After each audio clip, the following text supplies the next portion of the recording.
Number 2, regional climate security impacts. All right, thanks, Will. All right, everyone. So second panel today on regional dynamics. Let me present our speakers and esteemed colleagues. First, Professor Gabrielle Daou is Assistant Professor in the Department of Global International Studies in the University of Northern British Columbia. Her areas of research include focus on the relationships between environmental and climate change, water and insecurity, and approaches to and experiences to humanitarian intervention, with a particular focus on the Lake Chad region. Her current work explores everyday understanding and experiences of and responses to conflict and climate-related insecurities. Recent publications on climate and security include the very good book, Divided Environments, Political Ecology of Water, Climate Change and Insecurity, co-authored with Jan Selby and Clemens Hoffman, and Understanding the Politics of Climate Security Policy Discourse, the Case of Lake Chad, also with Jan Selby in the journal Geopolitics. She's also written all sorts of policy reports for the UK's Foreign Commonwealth and Development Office and the British Red Cross. Thank you, Gabrielle, for being here. We also have Dr. José Di Bella. We're missing someone, right? Oh, okay. Sorry. It's all right, it's all right. So, Dr. José Di Bella is the Manager of Research and Partnership at the Waterloo Climate Institute. José works closely with the Institute's researchers, partners, and collaborators to advance community-engaged research. He also leads the Institute's research development strategy and knowledge mobilization programs.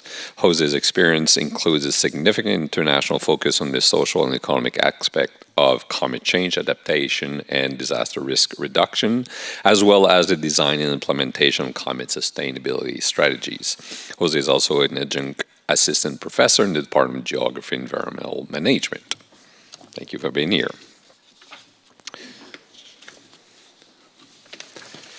We also have Dr. Charles Labrec. He is Research Director at the Asian Pacific Foundation of Canada, a nonprofit think tank located in Vancouver. Charles often represents Canada in various policy dialogue mechanisms on issues of Indo-Pacific security, such as the Council for Security Cooperation in the Asia-Pacific.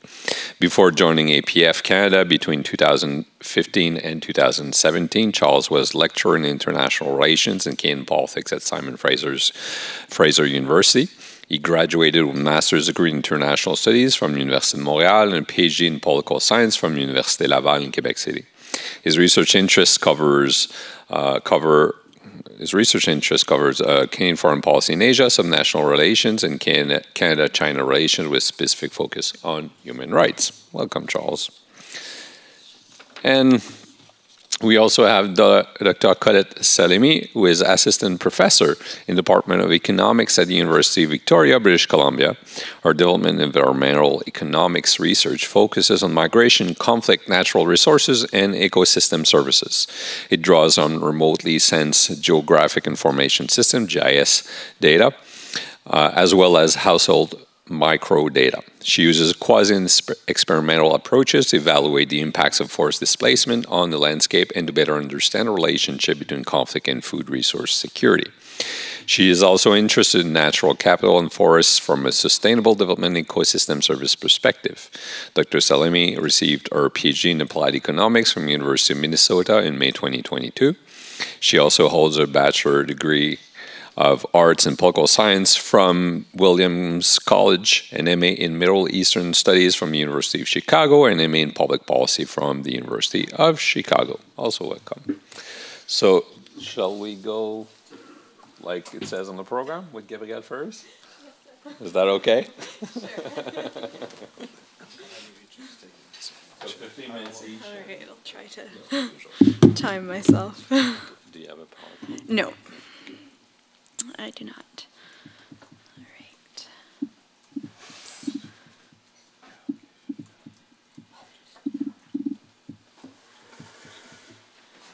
All right. Hi, everyone.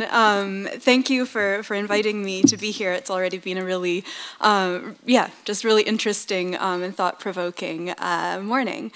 So I'm going to talk a bit about my own very emerging and in progress approach to the study of the connections between climate change impacts and security in the Lake Chad region, which has been my focus for the last few years.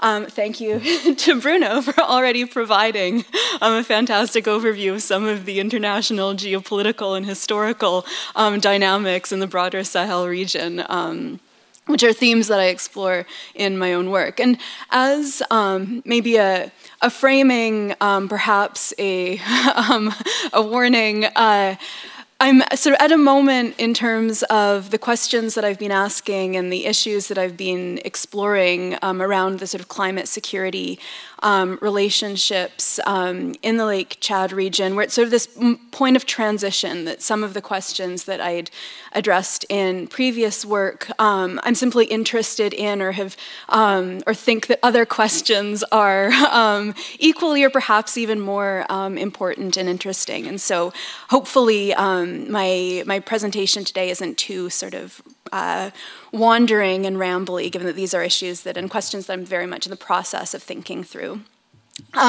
So Lake Chad is located between, or at the intersection of the states of Cameroon, Chad, Niger, and Nigeria, and is an example that is frequently held up and has been for many years now as illustrating the impacts of climate change on violent conflict. And climate change is often identified as a key factor in the ongoing security crisis in the region.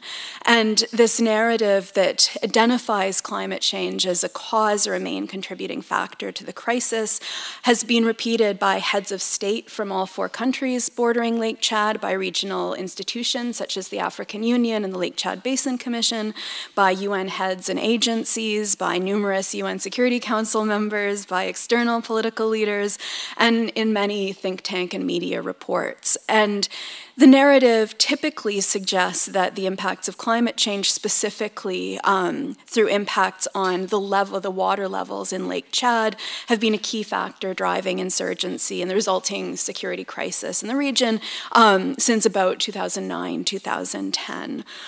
So the sort of most dominant of these climate security narratives focus on the sort of shrinking or disappearing Lake Chad. And this speaks more broadly to concerns with the impacts of climate change on water resources and water security in the region. So my previous research, including in the book and geopolitics article that Bruno mentioned, has really critically examined these claims, exploring the who, the how, and the why of the emergence, prominence, and persistence of this particular explanation of the security crisis around Lake Chad in the absence of strong supporting evidence, looking at the ways in which these claims have been connected to a range of national, regional, and international agendas as a part of a push for greater action and financing around climate mitigation, regional efforts to attract climate financing by pointing to the profound security implications of climate change in the region and in the wider Sahel. At the national level, it's been part of broader strategies to obscure the political and economic causes of the crisis. It's been tied to international security interests within the context of the war on terror and concerns about terrorism in the region that Bruno discussed, the threat of migration to Europe and so on, and rooted, again to pick up on points that Bruno discussed, in colonial ideas about African environments and their links to conflict. So this is where much of my prior work in publishing had focused. And more recently, my sort of thinking and the kinds of questions that I'm asking about this topic and the focusing still on the same region have shifted a bit. And I've been thinking more, focusing less on interrogating the truth of dominant claims about climate security, that is, whether or not climate change is driving conflict, and more interested in exploring the different ways in which the relationships between the impacts of climate change and ideas or forms of insecurity and security are understood, are narrated, and are experienced, especially by those who are most directly affected by these intersecting crises. And to give credit where credit is most certainly due, I'm informed a lot by Aisha Siddiqui's work, her critique of what she terms the dominance of the conflict or not debate within climate change research, which risks sidelining how people experience, quote, the precarity of climate change and different types of insecurity and conflict. And so the first sort of strand of work that I've been carrying out through these sort of the lens of these new questions has been exploring how actors beyond states, militaries, and international organizations in the Lake Chad region are discussing and framing the connections between climate change impacts and insecurity, with a particular focus on the role of climate activists, and specifically women from the Lake Chad region, from Nigeria, from Chad, most particularly. And I've been looking at how they've mobilized climate security, climate insecurity narratives to create space, to assert expertise, and to advance demands, especially around gender justice and indigenous rights, in high-level forums such as UN climate conferences, Security Council meetings, and more. And in looking at the ways in which these activists have discussed the connections between climate change and insecurity, I've been particularly interested in how they've centered forms of insecurity beyond the framework of war and insurgency, including drawing attention to the gendered and much more everyday forms of violence and harms that are related to the impacts of climate change, especially on water resources and water insecurities. And the ways that they've critiqued many of the responses to sort of, quote, climate conflict in the region, including heavily militarized interventions supported and carried out by national, regional, and international military forces, including the regional multinational joint task force that was established to combat Boko Haram and other insurgent groups in the region. And as I started to sort of read more and research more about the ways in which these women, these activists, have been framing the links between climate change and insecurity, I've also been more and more interested in narratives that center lived experience and lived knowledge of climate change-related insecurities. My colleague at UNBC, Professor Heather Smith, and I have been thinking more broadly beyond the Lake Chad region about everyday conceptions and experiences of climate-related insecurities, drawing heavily on feminist and post-colonial scholarship. And so this is the second broad area that I've been most interested in terms of examining the relations between climate change and insecurity around Lake Chad. Thinking about how our understanding of or discussions of climate security might be different if we started with how people live the impacts of intersecting crises, climate change, and conflict-related crises. And this really centers, or is driven by an interest in centering, again, people's own experiences of and interpretations of and knowledge about the relationships between climate change and conflict and the multiple impacts of those crises. And through this, I've been interested in not just the impacts of climate change per se on various forms of insecurities, but also the ways in which often state-led and state-supported efforts to respond to the impacts of climate change have themselves generated forms of precarity, of vulnerability, of violence, of insecurity. The expansion of agricultural projects or agricultural intensification, dam construction, the establishment of protected areas that in the Lake Chad region have been supported by a range of UN agencies, the African Development Bank, and more. And thinking about the ways in which sort of understandings of climate insecurity or climate conflict might be slightly different or at least expand if we consider the forms of violence that often accompany efforts to respond to climate-related insecurities. And Finally, in addition to trying to untangle, or at least to better understand the lived and everyday intersections between and experiences of climate-related insecurities, and carefully considering whose perspective and whose narratives about these issues I center in my own work. I've also been interested in moving beyond a focus only on conflict, on violence, on insecurities, instabilities, and instead looking at, and looking very intentionally at the forms of cooperation, of solidarity, of care, of hope, to link back to one of the points that Will started with, that are practiced in response to, or enacted in response to, climate and conflict-related insecurities in the Lake Chad region. Complicating a focus on vulnerability, on victimhood, on violence that present those affected by, or that often present those affected by climate and conflict-related impacts as needing to be rescued, to be made resilient through external expert interventions, or pacified through militarized responses. And this doesn't mean sidelining the very real experiences of risk and harm that are associated with climate change and with conflict, or the ways in which particular histories, social and political and economic structures, capitalism, coloniality, produce vulnerability or generate vulnerability for particular populations or particular categories of the world's populations. So not ignoring those very real factors, but also focusing on how people respond to and resist experiences of and impacts of climate change and conflict, including through the sort of less formalized, more everyday practices of solidarity and care that have very long histories in the Lake Chad region as elsewhere.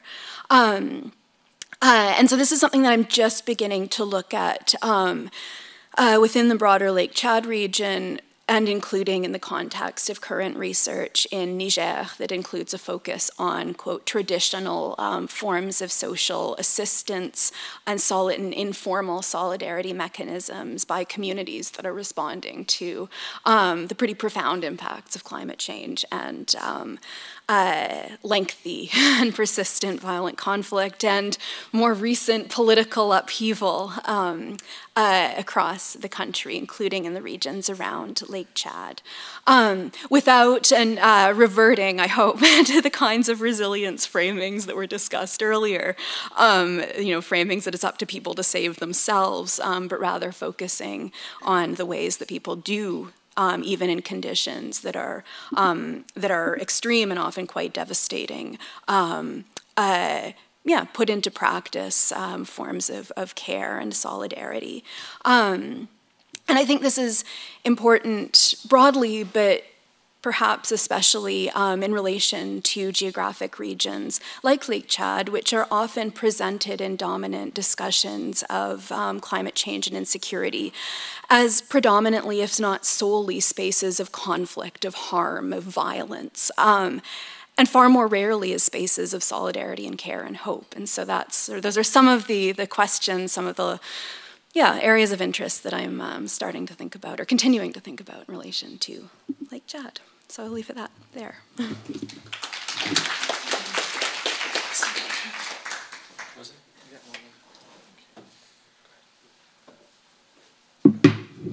Just for the presentation.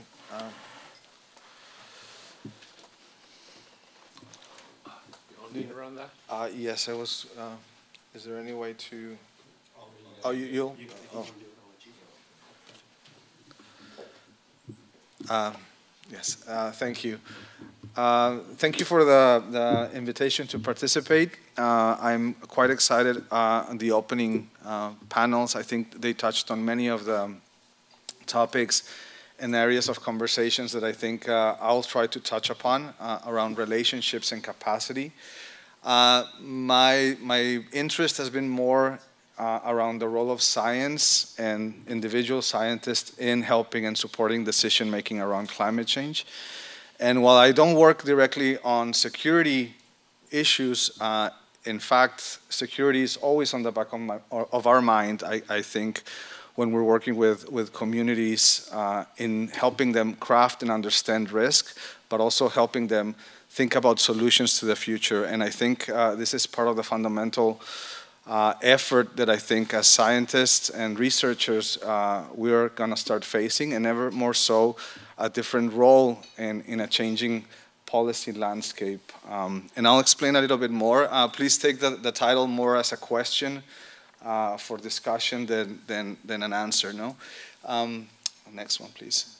So I was looking at science diplomacy as a definition of the different roles that we as researchers can have, and it's quite a loose definition and concept. It really attains to the role that researchers can have in informing decision making, and also talks about diplomats and other decision makers of opening the space for scientists to participate and build those relationships and bring expertise into the places where some of the critical decisions between nation states or in communities have relevance. But also this idea around soft power and really the relationship building that occurs through international networks of researchers and those spaces where knowledge is being formed and decided through our cooperation. My area of focus over the last 10 years or 15 years has been Latin America, being originally from there, but building my scholarship from Canada and the UK has been an interesting perspective into understanding what role as researchers we have when we engage in some of these communities. And I think this has an important consequence of how we're starting to think about those solutions. And I'm gonna get to the realism at the end, which I thought was a very important point of discussion. Next one, please. So why Latin America and why Canada? There are multiple economic interests. This is just one side of it, not only trade relationships with in the hemisphere, but also investment in international assistance, issues around migration and support systems. But there's obviously cultural and historical ties that bring Canada closer to the Americas in many different ways. And I think this is a fundamental piece to understand as we're moving forward. Today, they were discussing the good standing and the reputation that Canada has internationally, and I think I've seen this firsthand when we're working with different stakeholders, and this is an important, I would guess, asset or opportunity for building and crafting something into the future where science has a fundamental role in making some of those decisions around security or that will have implications for security matters. And I think that's one of the questions that I'm starting to grapple with more so as how do we engage, how do we participate as individuals, whether it's really providing guidance, soft tools, or really starting to engage more directly in a normative way of what direction some of the decisions that have to be made around food production, around investment, happen in the future. And most of my thinking around this has been looking towards the future, not necessarily debating whether there's an association directly between or a correlation between weather and climate patterns and disasters and security, but knowing that there will be one in the next 20 or 30 years, and what is the role for science in this place and in this governance of disaster risk. So the perspective of what we have in Latin America, we have high levels of vulnerability and exposure. It's a region, of course, historically, politically, and economically plagued from different stressors and has its own challenges, and not associated directly to climate change, but today, as some of the conversations has been, climate change is adding a defining moment for some of the decisions around economics, around migration, and it will be more so in the future. So this is the environment in which some of the relationships and trade agreements and some of the decisions that will ultimately be part of the security of the hemisphere are taking place. And I think that has an important consideration for how we start to craft and think about building that capacity of decision makers, but also how we craft the spaces where those dialogues are happening. And I think today there was a mention around taboo, and one of the things that I found is that it is not taboo, but it's quite challenging maybe to introduce the idea of national security or security issues when you're discussing or thinking about climate and disaster risk in some spaces of decision makers, because precisely that puts at the forefront other considerations that are beyond the understanding of the science or beyond the understanding of risk. It moves it into a decision-making space that it's more informed around national considerations and priorities, and that is a challenging, or it's a tension that is there. And I guess some of the question is, how do we resolve this? How do we develop tools and build capacity that accounts for issues around security and presents a scenario where some of these future trade-offs will need to be done in terms of either water resources, food security, and cross-border conflict, if we don't start building that knowledge in some of the decision makers? And what role does science have to play in how to embed? And much of my work, and I'll explain a little bit more, the next one has been, I want to illustrate some examples of these ideas around building capacity, developing the tools, and also engaging with communities and decision makers to build those partnerships that actually are making decisions around risk and adaptation into the next decade. Next one, please. So one of the examples is this project. I was the lead for the parliamentary program on climate change, and we crafted a parliamentary dialogue in Panama with the support of Global Affairs Canada at the time. And part of it was really to start with the basics of presenting to parliamentarians the reality of risk in the hemisphere, but also what role do they have in their oversight, in the budgetary practices, and helping them also understand what role scientists and other organizations can have in helping them not only update legislation, but also serve as focal points to facilitate some of those decisions that have to do well beyond their national borders or their parliamentary role. And I think one of the most interesting things was to really see some of the decision makers have or create that space for science to have a moment to present and understand the challenges for the region, but also try to use that and build those relationships. And I think that those types of groups and stakeholder spaces are fundamental in how we, as not only scientists, but also other organizations, are able to engage and tap into those spaces to start discussing things that will be important down the line. And I think that was one of the good experiences from looking at parliamentary, which is kind of the political space. Next one, please. Now, there's other efforts that I've worked with the UN office, and this has been more on the economic side. So looking at small businesses, but small businesses in the context of risk and the national agencies, and then the supply chains around food and around trade with Canada.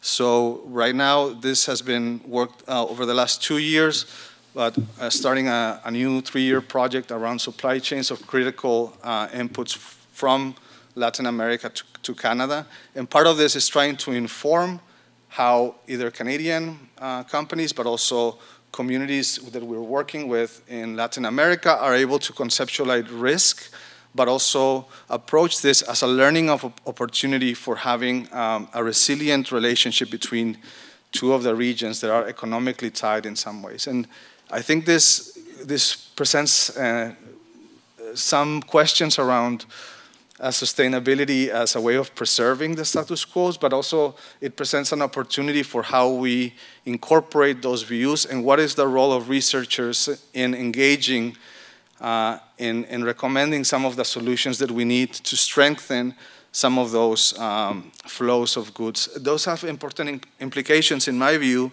not only for food security in both countries, because there's economic implications, but also the preservation of relationships into the future that are being stressed and continue to be under a changing climate. So part of those conversations have been done with the national agencies. The next one, please. and starting to work through very basic frameworks and tools that help them visualize and understand how this decision-making processes should be occurring and how we invest. The next one, please. So at the core, it is really about finding these different innovations, and while these are more on-the-ground examples of how these collaborations happen and the role of researchers, in each of these, some of the outcomes have been not only in having new access to local and national governments through the examples and the results of the research efforts, but also having the participation and actively having governments look or use the results of the work in how they're crafting some of the strategies or some of the local policies or some of the training and capacities that are necessary to be built. And thinking about how we account for the security component in this is part of the questions that I'm here to learn a little bit more and reflect about. But I do think that as individuals, researchers and research teams engage more in different regions, there's an opportunity really to bring a lens that I think starts to curate and craft real relationships that then are fundamental to making alliances and partnerships that will help ensure some of the next actions. I'll just go to the last slide. I will skip this partnership. And this is a little bit of a risky term to use, real academic, in a room full of political scientists for many reasons and implications, but I think it touches on the ecological realism. And what is the role of scientists really into pushing into this new space without trying to do traditional scholarship, but recognizing that there is a more active role to be played, not only as an adversary role or creating a policy brief, but in reality, engaging in that decision-making space with an authority that science affords and mechanisms that we have found are co-production and participatory methods that kind of enable us to relate and engage with others in crafting those tools, those partnerships for making decisions around climate change. And I think this is an open question, how do we actually reflect and operationalize this into a future where possibly decision makers are not at the capacity to really still understand many of the implications of climate change, but also at the subnational level where some of the realities of and impacts of this will have ripples into the security space. And I think it's an open question for me, but thank you. I'll stop there.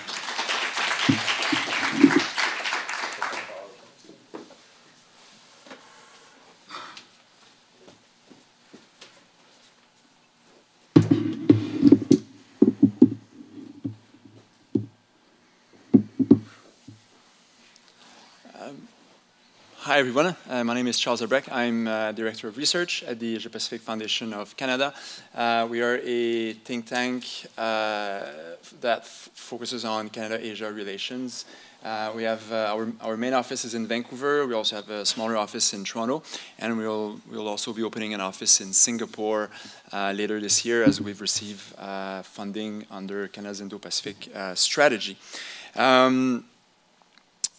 We are also the secretariat for different organizations. One of them is the Council for Security Cooperation in the Asia Pacific, CSAC-ACSC. So CSAC-ACSC is a track-2 process to allow for dialogues on security issues in Asia. And through these various, through these organizations, member countries can spearhead study groups to allow and to convene experts to reflect on some specific security issues with the goal of providing policy recommendations.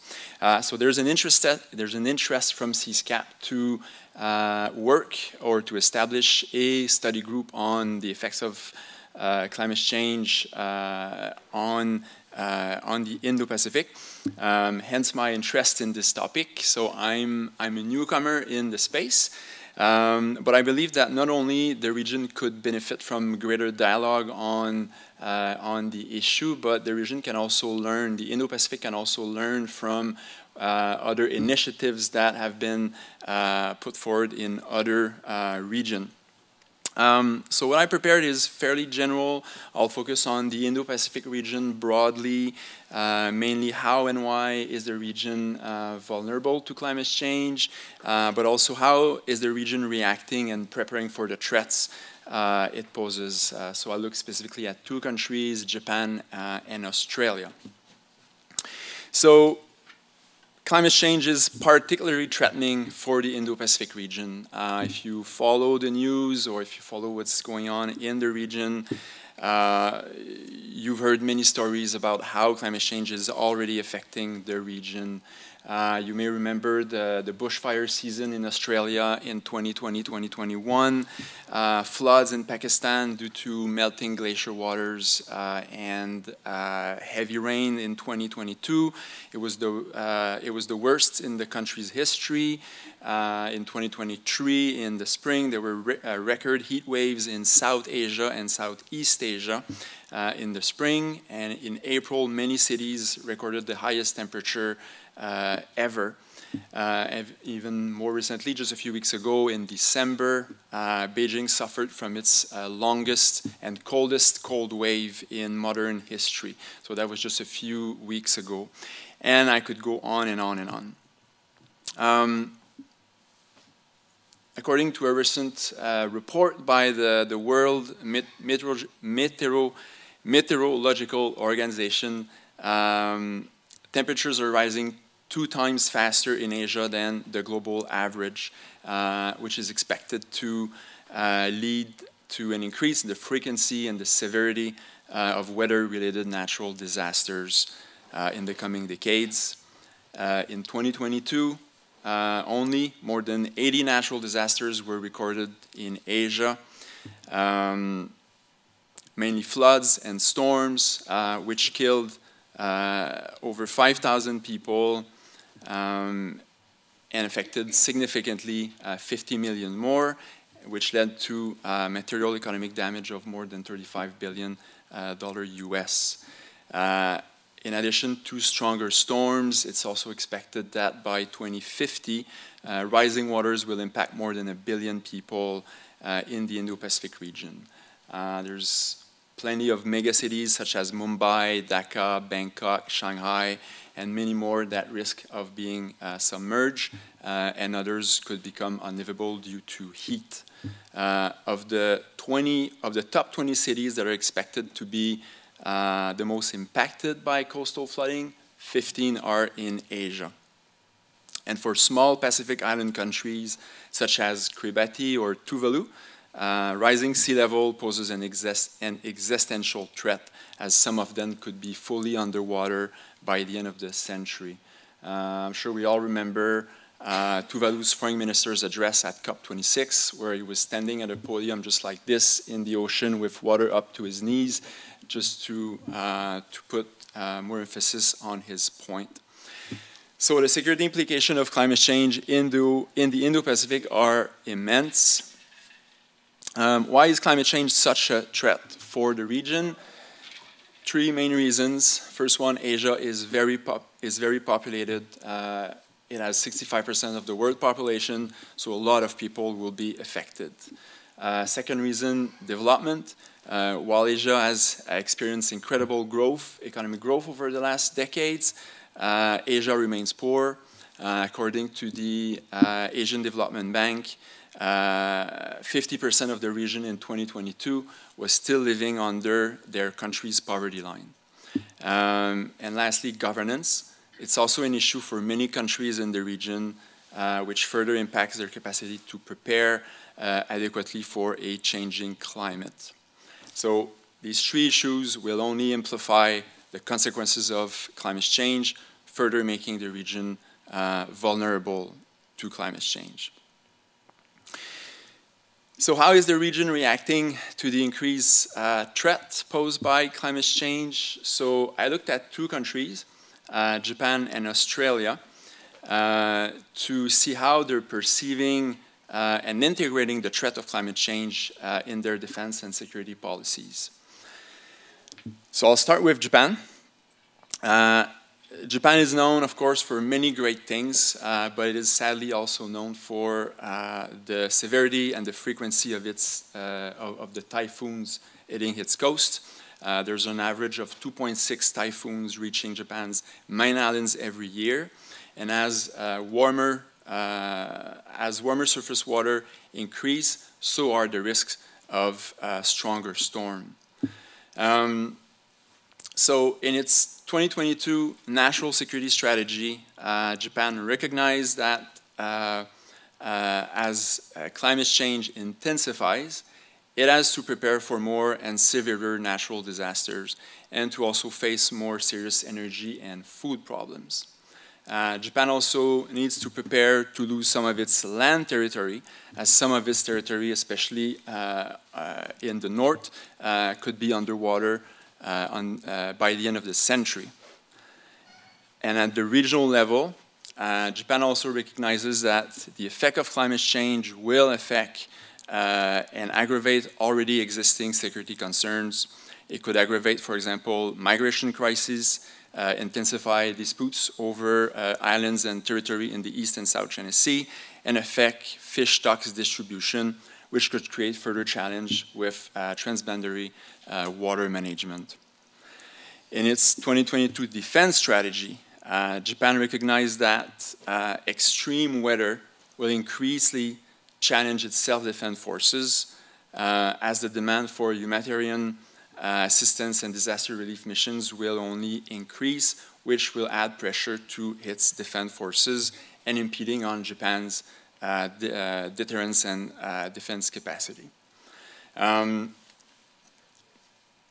lot of Japan's military facilities are also threatened by rising sea level, which could further impact its long-term military readiness. It has 1,400 military facilities, and many of them are located in regions in the north or the south that are poised to be impacted by rising sea level. So while there's an explicit admission in its recent official documents that climate change poses a significant threat, this is fairly new. Until very recently, there was only very limited interest in climate security within Japan's military and defense circles. This all changed in 2021 following the virtual climate summit that was convened by the US when the then Prime Minister Suga made some pledges regarding cutting emission and for Japan to also play a larger role regionally. So following that summit in 2021, Japan launched a review of the impact of climate change for its security. It created a high-level climate change task force, which led to the publication in August 2022 of a specific kind of Ministry of Defense response strategy on climate change. The document recognized the importance of climate change as a security issue for Japan and the impact it will have on its self-defense forces, as well as the security environment surrounding Japan. The document lists also some measures that the Ministry of Defense can take to prepare for a changing security environment and to also allow for a reduction of greenhouse gases emitted by the Department of Defense and the military. They've put a target to reduce greenhouse gas emission by 50% by 2030. This is quite ambitious. So that was in August 22. A few months later, in December, Japan released both its national defense and national security strategies, which I just referred to, and both mention climate change as a security threat for the first time. So while Japan rings the alarm bell regarding the impact of climate change, it only suggests some measure to take, but it doesn't come up with concrete actions or solution to the issue itself. And it doesn't detail, for example, how it will decarbonize its military by 50%, again, which is quite an ambitious target. Japan is embarking on a significant military modernization with a pledge to double its military spending in the coming years. So it will be very interesting to see how it will invest to boost the sustainability and resilience of its military.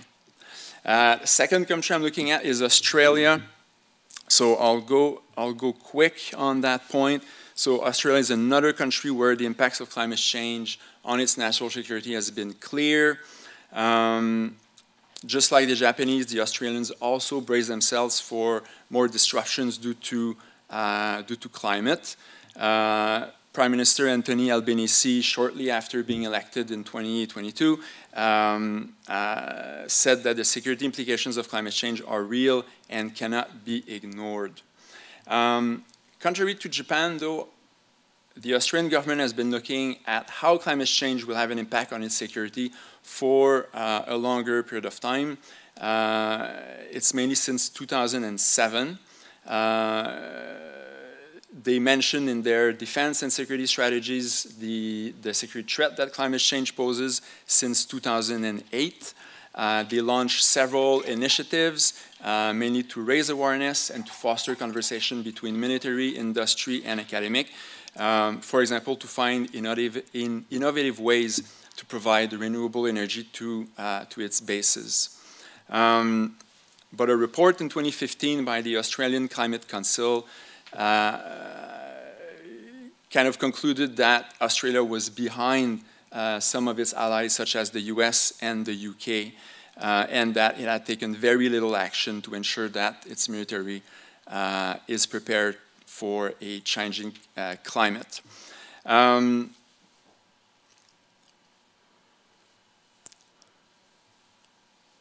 I'll go quick on some points. In the 2023 Defense Strategic Review, again, climate change is identified as a national security issue. It's labeled as a threat multiplier, and especially kind of mentioned the fact that the military will be called upon to respond to increase humanitarian assistance and disaster relief operation at home and abroad, which is posing problem for its defense forces. Australia is set to release both its national defense and security strategy in 2025, so it will be interesting to see kind of the different actions or solutions that it includes in its document, especially regarding the decarbonization of its military. So I'll conclude quickly. We've seen that both Japan and Australia clearly identify climate change as a security threat, although Australia a long time before Japan. They both see climate change as posing similar yet slightly different threats to their national security.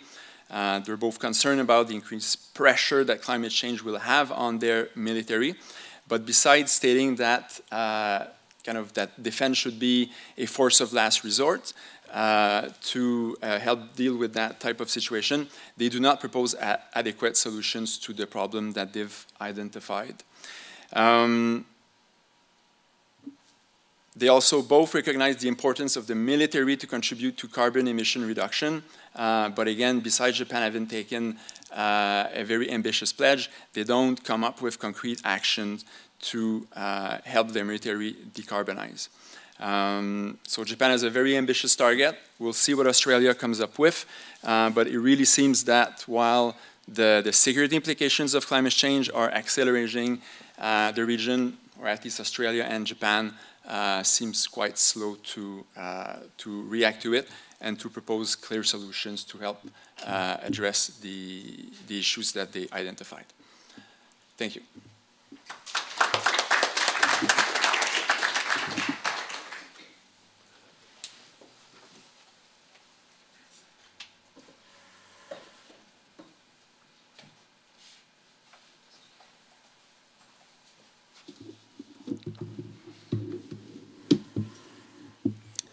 Thank you. I'm going to apologize in advance too, Will, because I added animations to this slide deck. I think I would have a clicker, and I'm very sorry about that. We may have a clicker. Okay.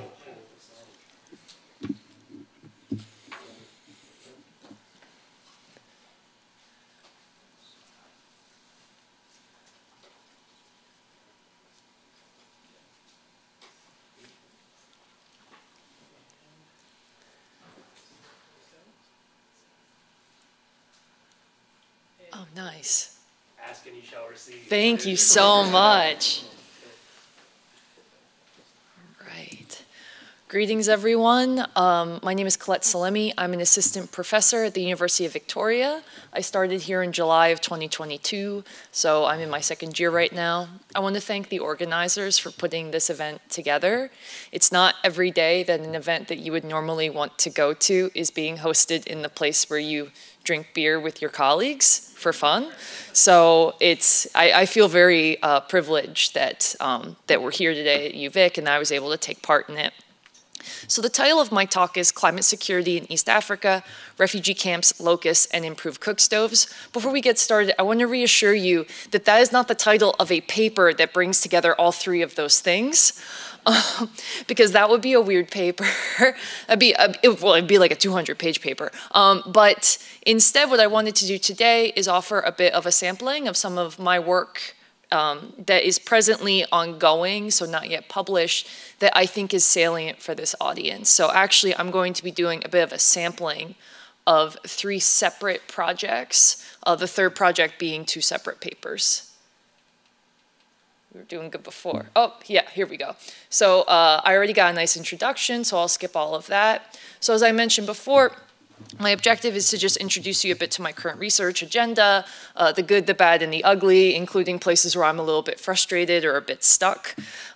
This includes some ongoing work that we're trying to button up and finish up on natural hazards in refugee camp areas of Rwanda.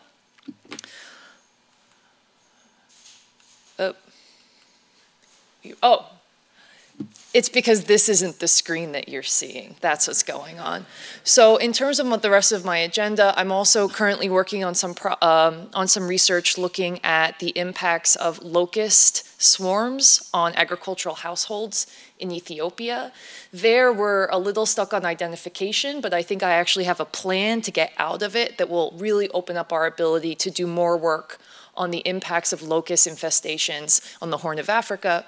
And then the third piece is an ongoing SHIRC-sponsored project looking at the improved cook stove sector, both looking at its impacts on land cover in Rwanda, as well as the broader industry and how often organizations are receiving carbon credits, so allegedly abating, and on top of that, making what kind of claims they make about the volume of firewood that they abated that is non-renewable.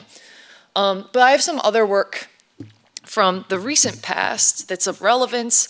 Last year, me and a team that I was a part of during my PhD published some really neat global projections on ecosystem service valuation under business as usual, as well as under different policy scenarios like payments for ecosystem services. I also have some published work on the deforestation impacts of refugee camps in sub-Saharan Africa. So let's talk about refugees and refugee encampment first. So when I'm talking about refugees, I'm actually talking about a very particular, I guess, technical classification of person. By refugee, I mean explicitly someone who crossed an international border, declared asylum, and obtained protective status. So there's currently about 30 million refugees in the world. Ever since I started working on this topic, the number has gone up every single year. Now, relevant to this audience, there is no technical category for people displaced internationally by environmental events. They fall into this special category of people in need of international protection, and that category is actually mostly made up of Venezuelans who have sought refuge elsewhere in the region. So there's still no sort of international framework for how to even think about hosting people who are more permanently displaced across borders. The majority of refugees actually live in low and middle income countries, usually neighboring the country that they were displaced from. So don't let that 2015 media explosion about Europe or the ongoing attention on the US border deceive you. Most refugees are in poor countries and they are stuck there and they're not getting to Europe or the US or Australia or anywhere like that anytime soon. So refugee encampment is not always the dominant hosting modality. There are countries like Jordan where most refugees are outside of camps, but in many countries, including Rwanda, Ethiopia, Kenya, it is in fact the dominant modality, meaning like 80 to 90% of refugees are living in an encampment setting. So as part of my previous work, I actually did work trying to understand how refugee campsites are selected, and I think it's actually quite relevant when we think about the sort of natural hazards we have to be mindful of later on once they're populated. So this is mostly relevant for East Africa. I would like to expand this qualitative sample out more, but what I learned from talking to government leaders is that their priority is generally to keep camps close to the border of entry, and to acquire land for as cheap as possible, ideally for free. So often this is government land, or it's communal land that the community gifts to the government in exchange for the goods and services that they will get from the spillover effect of the camp itself. I believe that the resulting allocation will often lead to refugee camps being sited in areas of inferior environmental quality. Moreover, when there are constraints on expanding that land, we often end up with overcrowding, which of course can crowd out any sort of natural features that can help make that area more resilient to natural hazard events. I have some ongoing work looking at the refugee camps in Bangladesh. The Kutupalong expansion site, which is the large refugee hosting area, has a population density of 46,000 people per square kilometer. There's very little room for green space, it's very muddy, and as a consequence, there are frequent floods and landslides in Kutupalong. But I'm also curious about the possibility, beyond that, beyond overcrowding being the issue, if site selection itself may be related to the resilience of that landscape to natural hazard events. And that's where some of this work comes in on Rwanda. So during my PhD, I got looped in on this project with Dr. Famara Dampa. He's at the Institute on the Environment at the University of Minnesota. Stephen Pulaski, who was sort of one of my mentors and is at the University of Minnesota. And then Amare Gibre Egziber, who is at UNHCR Rwanda. So we were actually collaborating with UNHCR Rwanda on this. This was knowledge they really wanted to obtain. This map, which shows watersheds in Rwanda, is really meant to just show you the location of these 6 different refugee camps. Since the time that we started working on this, one of the camps, is this a pointer? That's not a pointer. There's the pointer. This camp has closed since the time of writing, in part due to landslides that were causing high levels of mortality. So our objective was to predict flood risk across Rwanda entirely using a remote sensing model, to examine encampment areas and figure out which ones have higher or lower flood risk, and then to also look at data from the Ministry of Disaster Management on the associated damages, which they have a lot of count damages in terms of hectares destroyed, lives lost, etc. Thinking about natural hazards in the context of Rwanda is really important because Rwanda is one of the smallest countries in Africa. It has one of the highest population densities, and it's been heavily deforested over time. It's also very hilly. So you can imagine how all of these biophysical factors and socioeconomic factors add up to a place where we expect for landslides and floods to be a common occurrence. So the flood mapping was really led by Famara, using this multi-criterion decision-making approach. Basically, you take into your GIS platform all of these different factors that we know contribute to flood risk, such as precipitation, evapotranspiration, elevation. And then the model itself assigns weights to the different factors that we can then add up for each grid cell to get some sort of aggregate measure of risk that we can then discretize into a scale from low to high. The map that we end up with looks something like this. Red areas are higher flood risk. Those have the highest flood risk levels.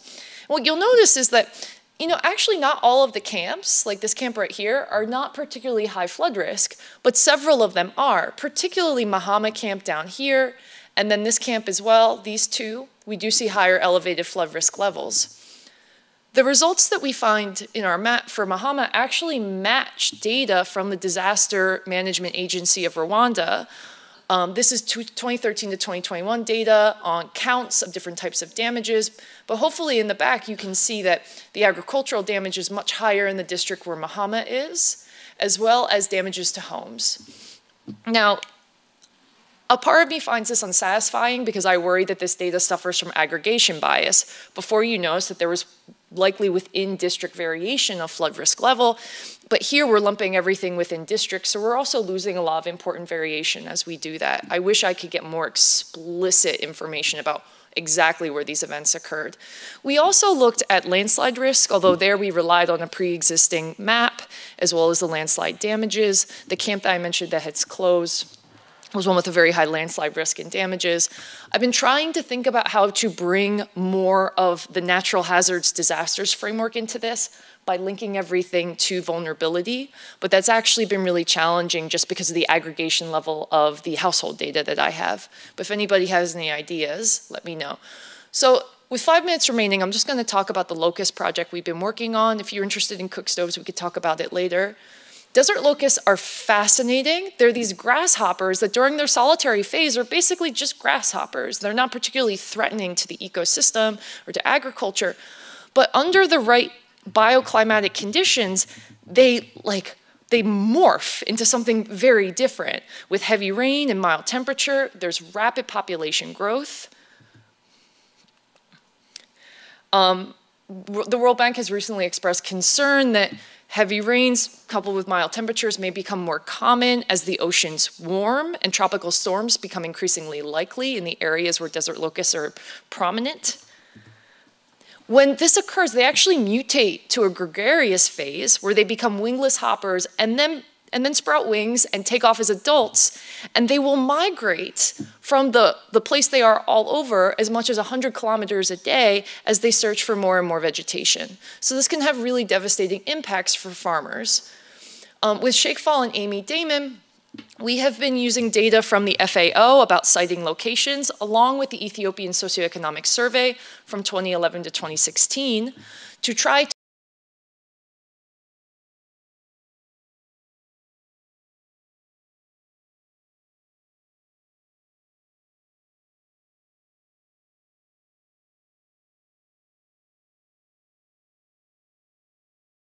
to figure out A, which households do we think were affected, and then B, how do we see that farming household respond?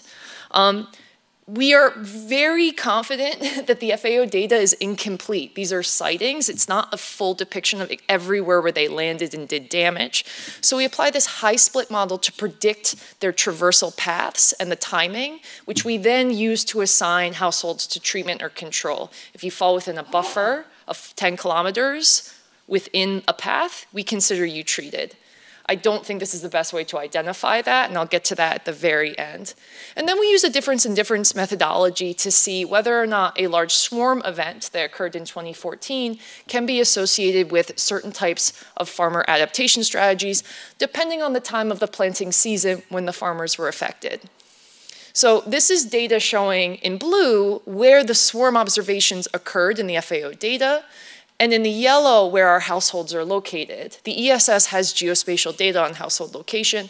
This is a really beautiful map Shake made illustrating the high split model's predictions of, given a point of origin, a forward path of where we think that the locusts went and a backward path of where we think they were before. Our results are not robust to placebo testing, so take all of this with a massive grain of salt, but we do seem to see the most significant behavioral responses for farmers who are exposed during the harvest season. They become more likely to grow subsistence crops, they work more days farming in the next harvest cycle, and they tend to apply a lower quantity of pesticides. Determining whether or not this is a strategic response to risk or if it's just due to a reduced income is something that we haven't quite gotten to yet, in part because we're really nervous about identification. Those sightings, that data says incomplete. The high split model leaves a lot to be desired as well. It predicts their migration to areas we know they won't go because of altitude. We assume that damages are uniform along that path. There's no guarantee that that's true. And then additionally, the further you get from the origin, the more likely the line string is misidentified. So I've been spending some time, and this is really like my major contribution to this project, is trying to improve this geospatial identification. I looked into continuous change detection and ended up ruling that out. The current direction that we are thinking of going in is to actually do supervised classification. So we'll use the FAO data to train an algorithm to understand what the spectral properties of grid cells that were affected by locusts look like, including grid cells of all different types, coffee production, vegetation, et cetera. And then ideally, the plan is to produce at least 1 year of data that provides us with a better geospatial sense of where households were actually damaged. What I think is interesting about this as an economist is that if the locusts are migrating, but they're not necessarily uniformly damaging along the path that they're moving, there might be some sporadic differences depending on where you happen to be, then that's exogenous sort of shocks to some households who operate in the same markets as households that maybe didn't get the worst of it or didn't get affected at all. The shock itself will create winners and losers, and when we assign all of them to treatment, we completely lose all of that important variation. So ideally with this improved identification, we're going to be able to do a lot more in looking at the full market effect and the full behavioral response, depending on whether or not only we think close to locus, but whether or not we have empirical evidence that the land that you're on changed in terms of its vegetation cover. I think I'm pretty much out of time. We're actually doing okay for time if you'd like to take 5 minutes for the cook stoves, maybe collect. Yeah, I would love that. Yeah, sure. So that's never happened before. Cool. Thank you all. So this is actually somewhat quick too, because this project really got started last July and it's ongoing. This is the first time I ever got like a big piece of money to work on something, which is cool, but turns out to still be a lot of work. So we were really guided here by our observation that there's a strong prior that firewood harvesting among the rural poor has a large and significant negative effect on forest cover. We don't actually have very good empirical data to support that to date. Deforested areas, however, are less resilient to floods. They're less resilient to many different types of natural hazard events. Remember before I showed Rwanda is very deforested. It certainly contributes to the array of natural hazards. So initially my thing was I want to study the relationship between firewood harvesting and deforestation, but that's a huge project for a junior. And I figured one way to try to get at that, this whole idea, is looking at these improved cook stove programs. So you may have heard of these programs before. The idea is it's a clean technology intervention. We're trying to get households to move away from traditional cooking, such as three-stone stoves, and towards a form of technology that either uses an alternative source of energy, like an LPG canister, or uses traditional biomass, but it burns it more efficiently. A lot of these cook stove programs are actually financed through carbon credits. So they're relevant if we're thinking about how governments and industry are trying to offset their emissions. The carbon crediting methods that they use assume that a lot of the biomass consumed for cooking is non-renewable. I mean, you'll see numbers such as 98% of, the assumption is 98% of all firewood came from a live tree that was felled. But do improved cook stoves actually impact deforestation? And the SSHRC awarding agency decided, hey, that's a cool idea, we'll help you guys do that. So this is just a quick progress update of where we are. These are my co-authors. I'm working with Sebastian Anti at Bryn Mawr College, Abubakar Ayesh, who's here as a postdoc, and then Thomas Bilinto and Adeline Akinsobe are at Clark University. They're both graduate students. So what we want to do is look at the Tebeho Neza program in Rwanda. We did a scoping sort of review to look at, okay, which of these programs have shown up in the literature, where it's a really big thing. We didn't have like village level, within village randomization. There's broad rollout. And Tebeho Neza came to our attention in part because between 2014 and 2023, they've delivered 1.5 million stoves.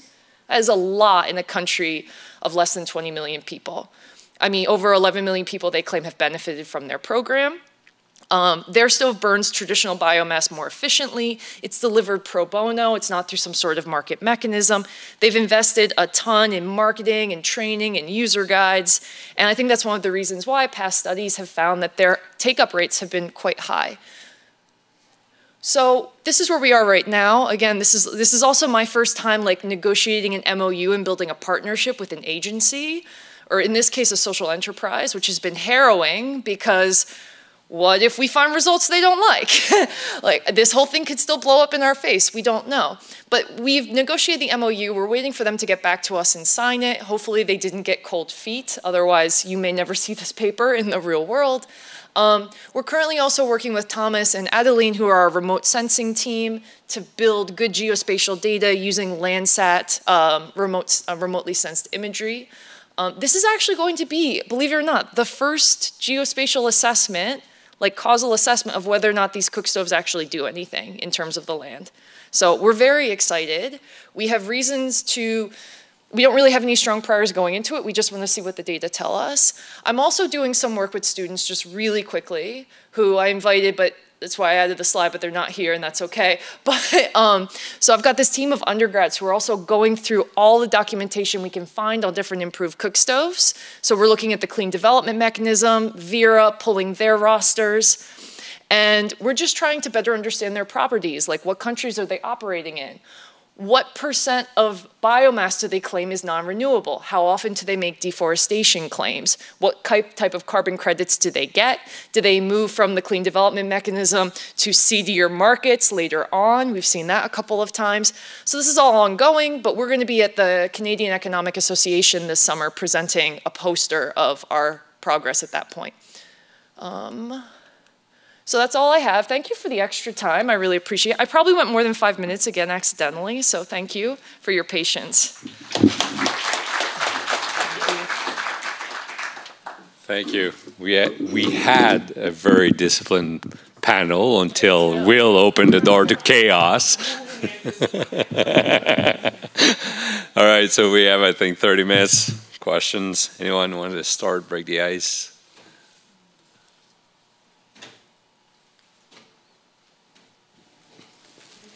I'm supposed to put pressure on students if I'm follows. Oh, we have one here, Will.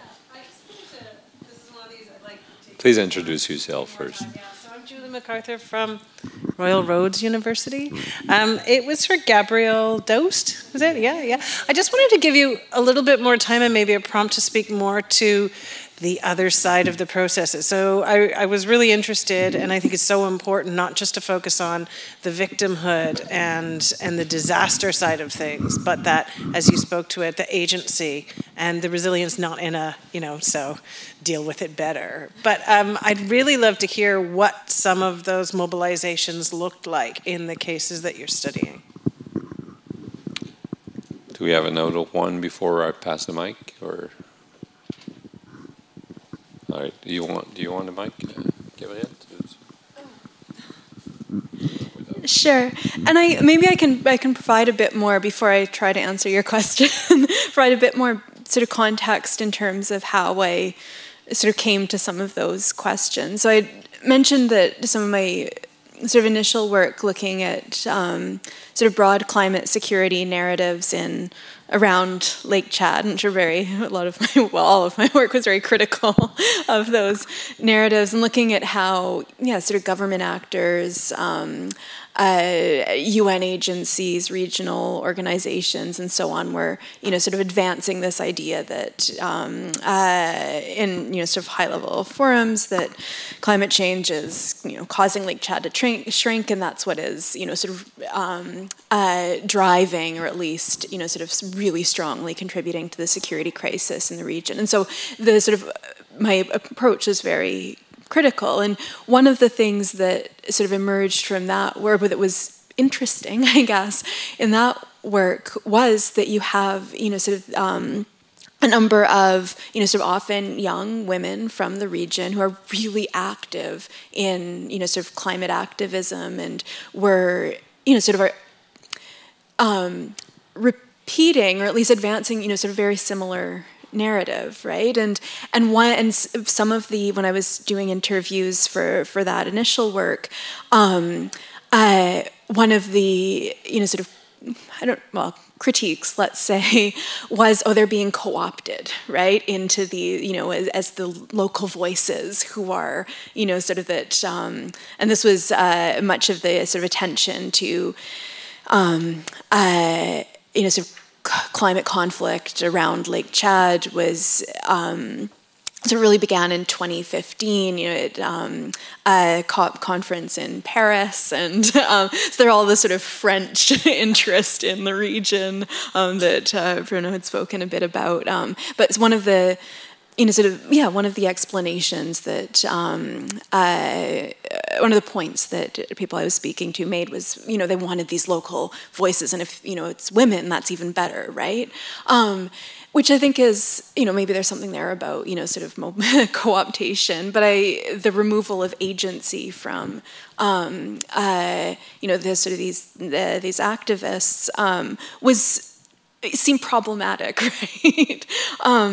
And so that's sort of maybe a unnecessarily long background to where that particular set of questions came from, and instead shifting the focus to, well, what are they saying and why, and what might be, how might this be an entry point into spaces that are often quite hostile, right? And that are, sort of quite patriarchal, quite, sort of, in some cases misogynist, racist, right? And how does the engagement with this, speaking to these issues, enable activists in this case to carve out space and to assert knowledge and expertise of sort of issues that directly impact on their lives, and then advance, sort of speaking specifically to the gendered impacts of climate change, to the implications for Indigenous communities around Lake Chad. And so it's been sort of I don't know if snowball effect is the right, but it's sort of the chain of starting with one question, well, I guess is research.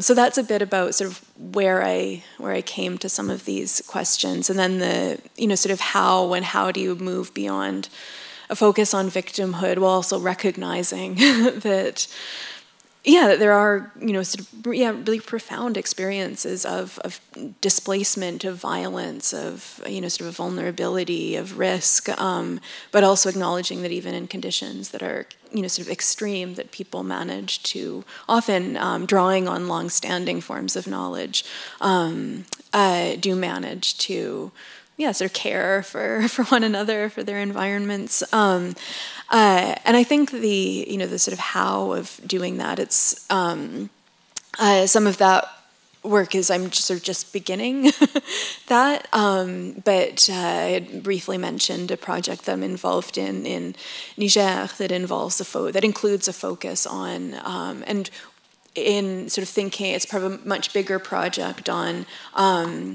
social assistance programs in contexts of crisis, and initially that work was very much focused on sort of formal programs, but sort of the discussions that we had with colleagues who are also involved in that project was that's not sufficient, right? And that paying it really and asking explicitly about this sort of what might be variously termed traditional or non-formal forms of solidarity, of exchange, and thinking about how those both draw on and build on much longer standing practices, but are also evolving in response to sort of new and intensified crises. Sort of women getting together and pooling funds, right? And so I don't know if that really answers your question. I realize I've been talking for a while, but it would be great to talk more about that. Any more questions?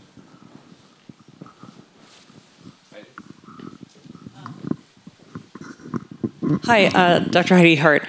I have questions for a couple of the panelists. So for Dr. Daoust, sorry, is that the right person? Yes, I'm just looking at my notes. Sorry, Dr. Labrec. I wanted to ask about Japan, because some of the last comments that you made were really interesting, how you basically said that in the case of Japan, you've seen these commitments, but very little movement, and I'm curious why you think that's the case. Like what, thinking about your own expertise in the, Asia Pacific area, why are we seeing that resistance in Japan, maybe relative to some of the other countries in the region? And then to continue the conversation that we're having with Dr. Daoust, If you could talk to us a little bit about local, because with my PhD students, I have several PhD students that are talking a lot about, peace building, peace processes, and these ongoing debates. I liked that in the previous discussion we were talking about, is local actually hiding the fact that you have maybe elites that are coming from, does that mean that they're educated in Western universities? Does that mean, is it a resources question? Is it a kind of socioeconomic differences? And how do you view that in terms of the populations that you work with in your research? Thank you.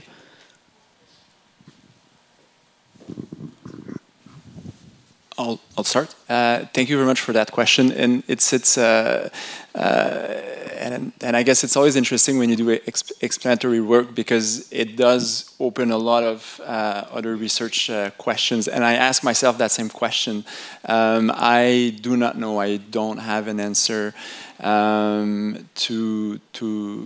bring to your question. What's interesting, though, in the case of Japan, and I'm not an expert on Japan, but is the reorientation of Japan's self-defense forces that we're seeing right now. Whether or not it's the kind of the new emphasis on climate change is related to that, and the stronger role that Japan now wants to play regionally, which was maybe absent from kind of the mission that Japan's self-defense forces had before.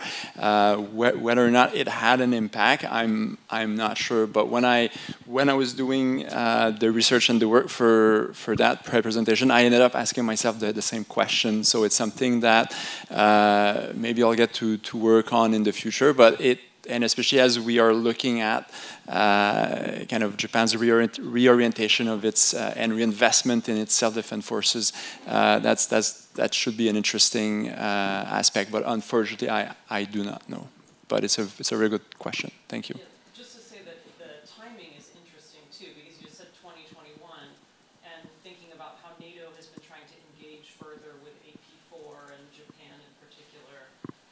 I don't know. It makes me start thinking about kind of broader international order questions of folks that are starting to think more about this. I mean, I wonder to what extent, say, international pressure is kind of bringing things in. But yeah, I'll have to talk to you later after you've done more research. Great. Thank you. Thank you. Yeah, and I'm glad that you started maybe partly answering this question, Bruno. About I was just thinking of a and I have a colleague / friend who sort of decided that she's no longer using the term local because it's too, which I'm tempted, right? Because what does it mean and who are you talking about? And even so far, in trying to better grasp, trying to better understand the ways that actors outside of the state, international organizations, and so on, including, quote, local activists, meaning activists from the region, right? You get into, sort of questions of class, of, sort of social, political positioning, given that I've been focusing on some of the most sort of vocal activists who have access to spaces like, sort of COP, the Security Council, Davos, right? So, those are inescapable questions of who, sort of whose voices are of, sort of whatever local, however we define local voices, who has access to which spaces and whose voices become and framings become elevated, right? And there's sort of well, maybe not a side discussion because it is a central discussion, but about, those who have access to these kinds of spaces, especially, they're not going to be the most radical, arguably, sort of making demands for, sort of upheavals of the system, right? And so that's something that I am, in terms of, my own reflections on this and how to frame, I guess, all of that, and how to acknowledge, how to acknowledge and valorize, different knowledges and experiences without, sort of removing agency on one hand, but without sort of a depoliticized engagement with, or sort of without asking those kinds of questions, I think is something that I'm still very much working through, especially given that so far a lot of my, I think I said this, that my sort of the focus of my research, interviews, and so on has been with, sort of activists with environmental organizations who, hold a particular, have access to certain spaces and hold a particular social position. But so it's a question that I have as well, and clearly I'm still trying to work through it, but yeah.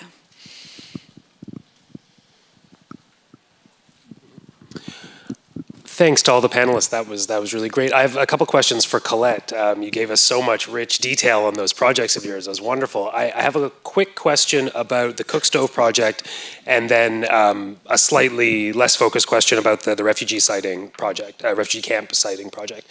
For the Cook Stoves, you clearly said that you and your collaborators don't have strong priors going into this project. You just want to see where the data leads you. I'm wondering about what your hypotheses are, what you're expecting to see in terms of whether or not the greater efficiency of these cook stoves has positive effects on deforestation, or if we see a Jevons paradox kind of situation where it might actually aggravate that harvesting of woods and, allow people to make use of more biofuels, biomass, for other purposes, perhaps also heating or light or whatnot.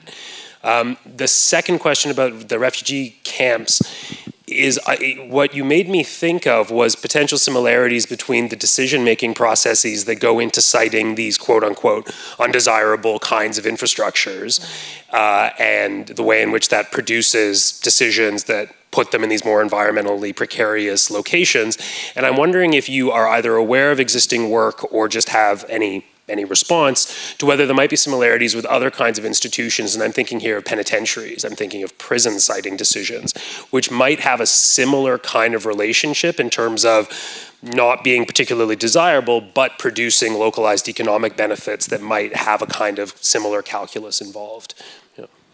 Thank you, Will. I'll start with the second one, because I should say that is a great observation, and I really thank you for bringing it to my attention, because it sounds like there may be some additional work in the social sciences thinking about the siting of undesirable places like prisons and what it means for communities, and then consequently what types of communities are more or less likely to receive them. That is a very astute corollary. Yes, so thank you. I'm going to definitely look into that, because I think in a lot of ways what you're describing sounds quite similar.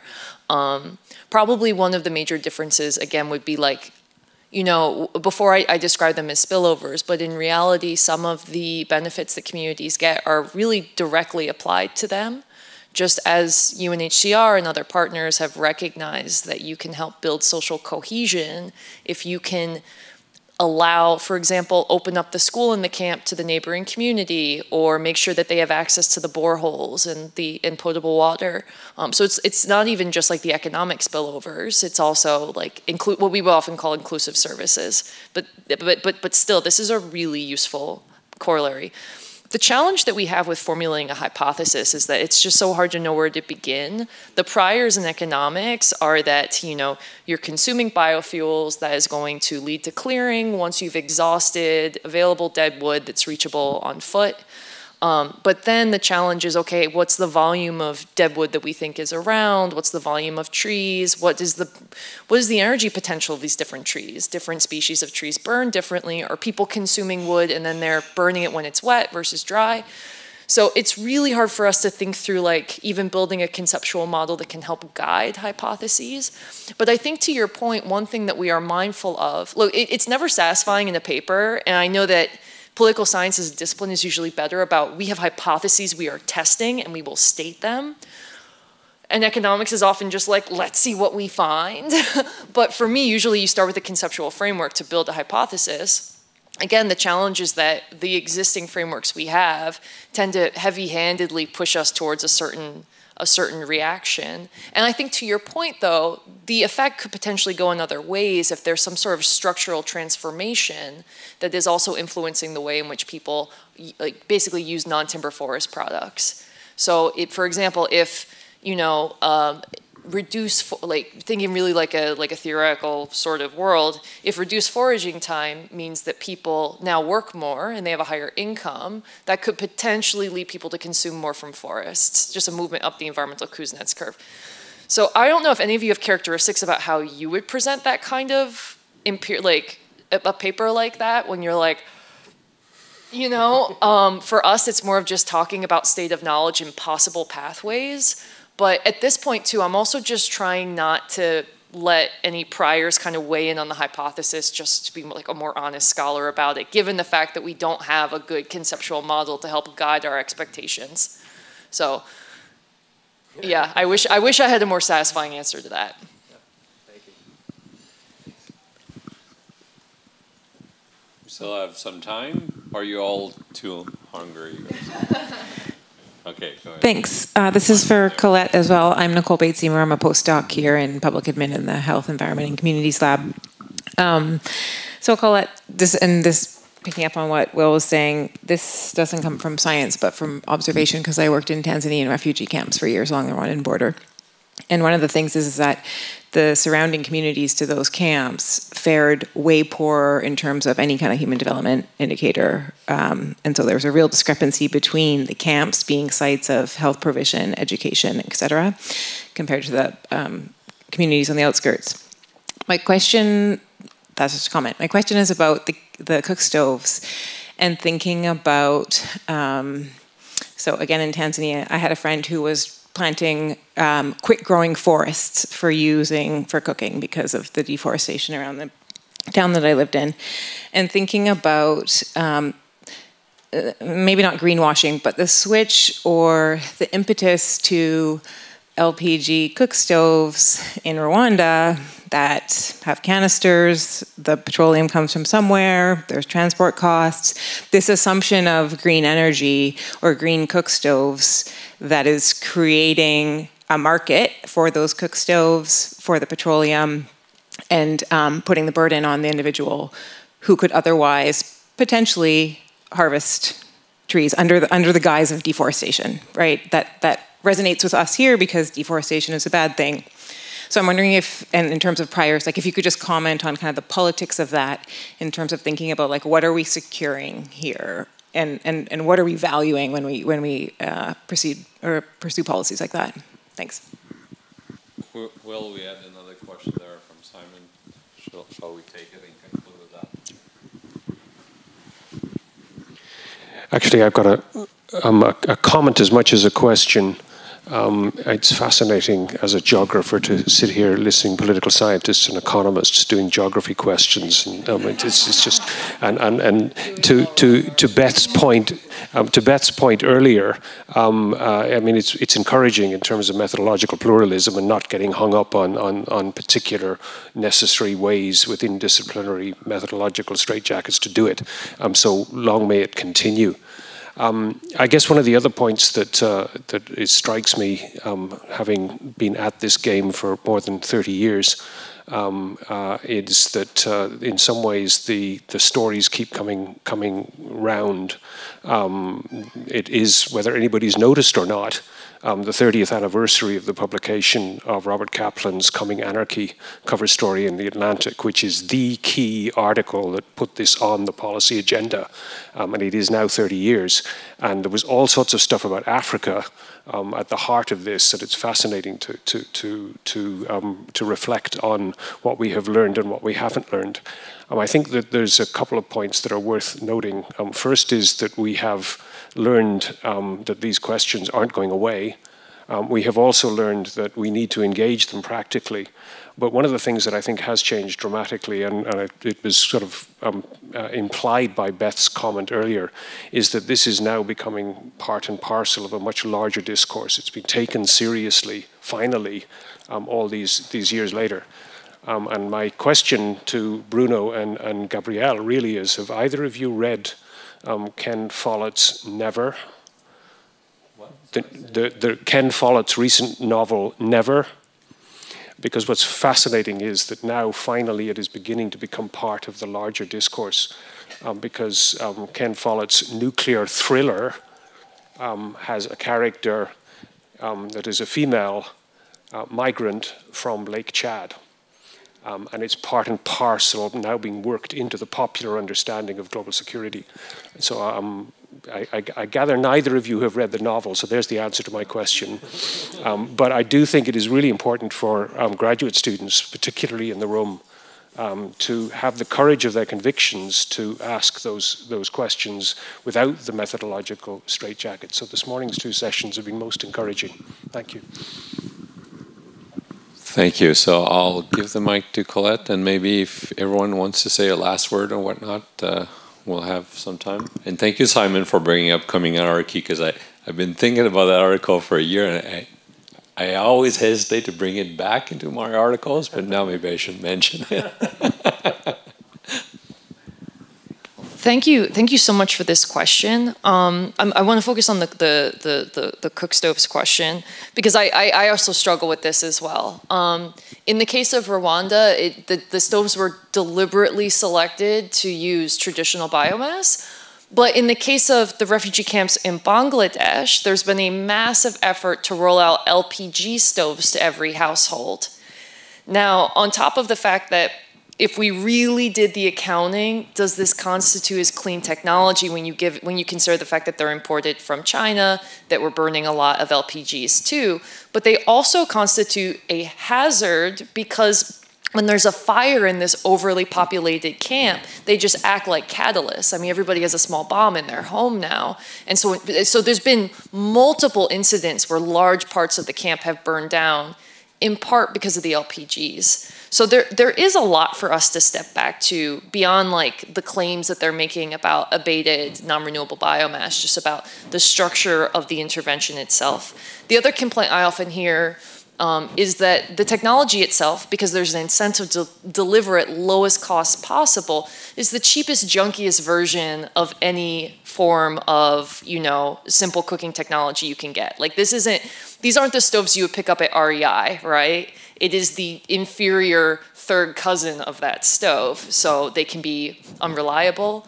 One of the reasons we wanted to work with Del Agua in Rwanda is because they do, along with all the training and the marketing, they do direct maintenance and repair, and they make themselves really accessible for that, which kind of bolstered our confidence that their usership rates aren't BS, that they're real. In terms of the politics, I think this is a really interesting question that I haven't quite wrap my mind around. Like I mentioned before, we're collecting data on the whole industry, and one of the things we want to know is what type of stove are you using. Ideally, some of that descriptive information can help us see some patterns that might aid in our understanding. Like it may be in cases where there's a lot of political pressure regarding concerns about deforestation, like Bangladesh, you're more likely to see LPGs being rolled out, even though that may actually contribute more to global emissions than using a more traditional methods. But we honestly haven't quite gotten there yet. I can say, though, that overall, more broadly speaking, I do sense that there's this strong political incentive to really make aggressive statements about the deforestation itself, in part often to fund the very efforts to roll out this technology. So UNHCR has an environmental protection fund, and they hired a consulting team to do some assessment, where they now claim that 90 million trees are cut down in and around refugee camps every year. I've talked to geographers. Doing that tree count is impossible. They attribute 95% of it to firewood. I am a causal inference person. That number is impossible. They won't give me the report. But again, what I see here is an incentive to put money in this fund, which can serve other purposes that do help people. But in order to do so, I think the land cover effects claims are really heavily exaggerated in some cases. But no, great questions. We should chat more too. I want to hear more about your time in Tanzania. So Do you want to say something? Oh, final words? No. Yeah, sort of final words. No, just thank you for the reading recommendations, Simon. But I think, yeah, I mean, I don't have anything to say other than, you know, they're clearly that is circulating as an example, or at least it's illustrative of the ways in which particular stories about climate and insecurity in particular places are picked up, even in. And the power that holds, which I guess is, you know, sort of that's why at least maybe it's my own perspective, that it, you know, sort of the critical engagement with those framings matters, but also not just an interest in how those discourses or those narratives circulate, but what aspects of them, right? The sort of the stories of tragedy, of violence, and how that becomes attached to particular geographies. But anyway, I'm going to look that up and read it and see what it says, what story it tells. We have just a handful of minutes while lunch is being served, so I thought that rather than wrap it up and have us mill about, I might just toss one more question to Jose, if that's all right. And then, Jose, if you want to respond and offer any conclusions. Mr. Chaos. Sorry? Mr. Chaos. You got to live with me.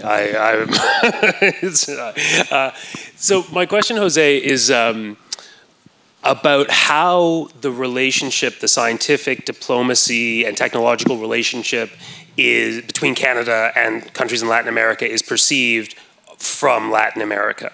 You know, there's this risk of some of these, the concept of science diplomacy, reestablishing these hierarchies. Canada has technology, Canada's rich, Canada will generously transmit some of that to these countries in Latin America.